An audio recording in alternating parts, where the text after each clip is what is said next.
The Labour Party's gubernatorial candidate Gbadebo Rhodes-Vivo holds a press conference with journalists in Lagos as a result of sensitizing the general public on the closure of the Permanent Voters Card (PVC), while emphasizing the need for party members and supporters group to easily identify the Labour Party logo on the INEC machine, as Nigeria will experience electronic voting for the first time after 61 years of independence. When we were complaining that the time they've given us to collect voters card is too short, they extended it. Even as a party, when we had issues submitting names of polling agents, they extended it for us. So I cannot sit down here and criticize that level too much. My eye is on the people at the ward and the local governments, because that is not translating all the way down for us. But we believe that with the beaver system, if everybody comes out to vote, they cannot rig the election. Yes. Once an extra 2 million people come out to vote, they cannot rig the election. The desire of the people will come to pass. From this oppression, frustration, rejection, hopelessness that people are going through right now. But we know that the only way we can do this is for us to exercise our civic rights. Our civil right is for you to go out there come 25th of February and vote. And the only way you can vote is by you using your PVC. Because that is the only weapon we have. That is the only key to our liberation. That is the only passport to the promised land. We are calling on all Nigerians, all registered voters, especially those that have not collected their PVC, to please, as a matter of urgency, to use this remaining days to do the needful and collect their PVC, so that together we can all join forces and take back our country for our own good. The beaver system, all the units for the election in Lagos State, they are on ground. They have been tested. And what is very positive that we got from our meeting with the state rep was that he said the beaver system, there's going to be a mock election in 6 local governments, 2 from each senatorial district, so that the public can come and see and test how the accreditation will happen. In due time, they will announce the date for this to happen. But it's good because it will allow us to see how much more transparent it makes the election to be. So for this, I'm very grateful to INEC and I appreciate their efforts. State Rec is a former DSS operative. So he's very sensitive about security issues, very sensitive about investigation and, carrying on to get the right information. So when we are lodging complaints, we must make sure that we have all our facts right. Now, all this being said, our take and our experience on ground is that while the states INEC have positioned themselves for a free and fair election, we must say that a number of their lower officials at the polling units, at the wards and the local government have been compromised. We know for a fact that certain people are taking voters' cards and dumping them and selecting the ones that they want to give to people that they believe will vote for them. That is happening in this Etiosa. We know this for a fact. Now, if you have gone through this process and for some reason they're telling that your voter's card is not found, we need to make an official complaint. It can no longer be hearsay. We need to make an official complaint. You can make this official complaint on grvlagos.com. There's a tab for complaints. Fill all the forms there. Let us have a proper documentation of all of this so we can take it to INEC with the huge number that a lot of people are complaining about. Because while we are very happy to hear that a lot of people have collected their voters' cards. We must ensure that it's the owners of those voters' cards that collected it. Because while BVAS prevents people from using other people's voters' cards to vote, and while there is no longer an incident form to make the process more transparent, if you collect voters' cards that belong to people, you are suppressing votes. You are denying people of their rights and their capacity to actually participate in an election. He also calls on the Commissioner of Police in Lagos State, CP Abiodun Alabi, to quickly intervene on various harassment and intimidation by other political parties, which has resulted into fracas in some areas of the state. Recently, 2 days ago, we had a young man in Ojo that was just going about pasting posters, as everybody is allowed to do, and he was macheted. There are pictures and videos of this that we have.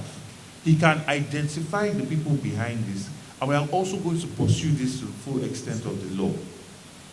At the same time, we must say that for a state that has been ruled by one party for over 20-something years, if they have done so well for the people, why are they so intimidated? Why are they terrorizing people from carrying on with their free will to decide who gets elected, or even just supporting a candidate of their choice?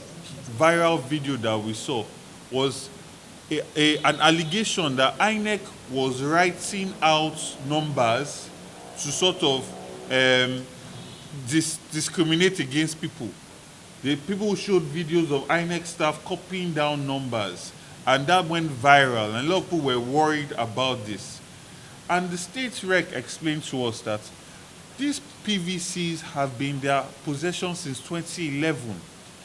What they did was to take down the codes, send it to their headquarters, so that the headquarters will send bulk SMS to all of these people to let them know that they are in possession of these PVCs and they should come and collect it. So that is one rumor that has been dispelled. And we have also investigated these things, and we found it to be true. And we heard a lot back from the field was that the APC was conniving in certain wards and collation centers with the staff there to separate the names and the voters' cards of people that they feel will not vote for them. We saw this when a video went viral in Surulere, and a lot of people complained about this for a long time.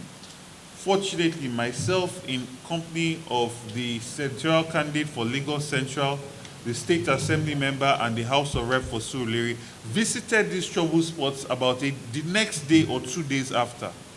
And we're happy to see that the INEC staff that were there had been replaced, and it was moving on smoothly.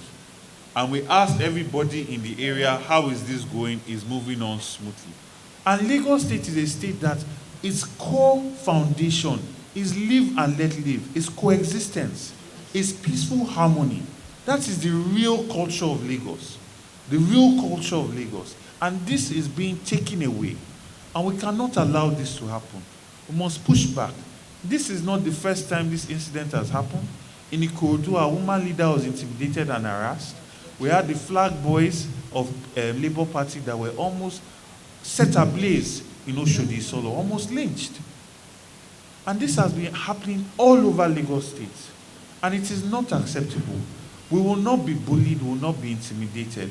We are saying this for the record so that law enforcement also sits up and does the needful. For too long, they look the other way when incidents like this happen. And we want to be able to rely on law enforcement because we are law-abiding citizens. But we also have to issue a warning. We will not be bullied. We will not be bullied. We will not be bullied. However, victims are undergoing treatment in some hospitals within the state, as Vivo noted. I've not come to tell you that my experiences, what I've done, even after being attacked. I was attacked on this Saturday, at, you know the place. This is the same guy that came to wage the war. And they said, you would not. And there's somebody, another party person that came to tell them, don't allow this to place this poster. Because I said, why? And we almost lynched. I stay in Shomolu. What about those ones in Mushi? What about those ones in areas that Bariga that cannot even put a call? We have all these guys to see that are eager for change, but there are people behind them instigating them that will put fears on them. If I can come out to vote, I have 1,000,001 people in my area that says, oh boy, I know the shots that will come out to. We have investors. I'm an investor in Lagos, and I wouldn't want after voting and after campaigning, you come to burn my house or you come to lynch or cause trouble to my family. I have family too. And while coming for this press conference, there was this fear to remove in his car the signal of the Labour Party because of the already exacerbated fear. And we do understand that a lot of people are interested, are yearning for change. We don't have to wait till somebody dies, till somebody is killed, before we push this type of material into the space there. The president should know. The peace committee should know.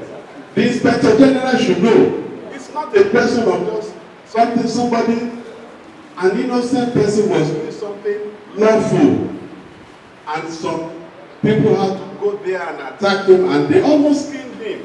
I mean, this guy was macheted on the head. So yes, we do have relationship with agencies. We are open, talking to so many groups of people to make sure that when people come out on election day, we'll have an election that we can be proud of, that nobody will be intimidated. And also I must say, bad news travels fast. So while these things are happening, let us not be intimidated to say we are not going to come out and vote. Because when you think about it, we have almost 7 million people potentially registered to vote. Even if half of that, 3.5 million people come out to vote, it is a solid number. And the incidences we are talking about is not up to 100. So when you look at 100 to 2.5 million, you see that you are not even close to 0.001%. So let us not let that 0.001% make us now say give up on this process. Make us sit back in fear. We cannot allow that. Let us understand that power is something that you take.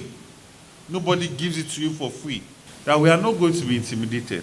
We are law-abiding members of society. So we'll reach out to the police and hope that they will do the needful.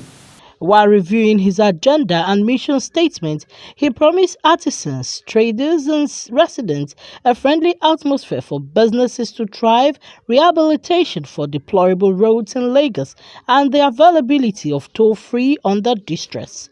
The high point of the conference was based on the supporters group and members of the party not to feel intimidated by anybody during, after, and before the elections.